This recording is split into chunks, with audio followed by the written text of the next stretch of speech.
Patrick Sétif, bonjour. Vous êtes président du syndicat des producteurs de Saumur-Champigny. Pourriez-vous nous présenter l'appellation sous son nom économique? Saumur-Champigny, c'est 1500 hectares, un peu plus. Sur ces 1500 hectares, notre récolte est d'environ, oscille entre 76 000 et 80 000 hectolitres chaque année. Qui sont distribués dans quel circuit? Alors, une grosse partie est récoltée et transformée, élevée par la cave coopérative, une cave qui est reconnue. Ça représente 30%, ce qui n'est pas neutre.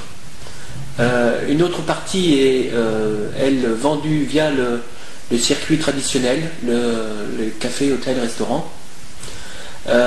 Une autre partie, et pas des moindres, est vendue directement au caveau par les vignerons récoltants. C'est le no-tourisme, c'est important. Le no-tourisme, c'est pas qu'un mot à la mode, c'est une réalité.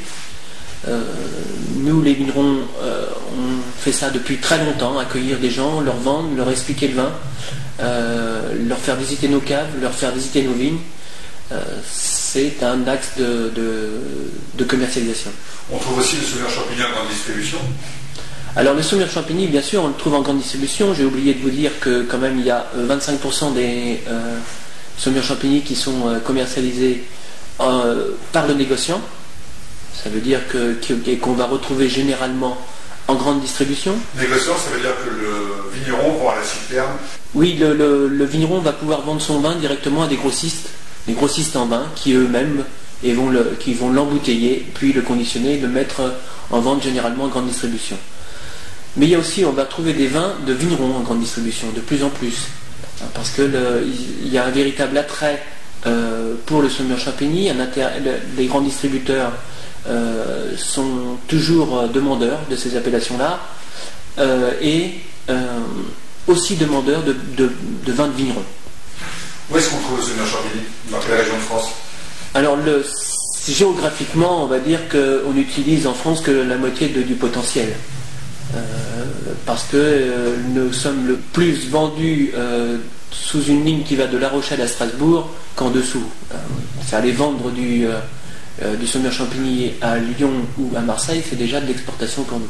Et l'exportation, ça avance? Alors, bien sûr que ça avance. On fait des efforts, nous, à l'intérieur de notre syndicat, pour essayer de développer ces ventes à l'export qui sont faibles, très faibles. Il sent une petite évolution. Il y a des gens qui ont des demandes suite aux actions qu'on a menées, notamment aux États-Unis. Il est important qu'on soit présent aussi sur les grands salons internationaux. Je reviens d'un salon Provine en Allemagne, qui est un salon avec une ouverture très large sur les pays de l'Est, sur les pays d'Europe du Nord. Et donc là, il y a un véritable attrait pour ce marché-là. Vous sentez un frémissement?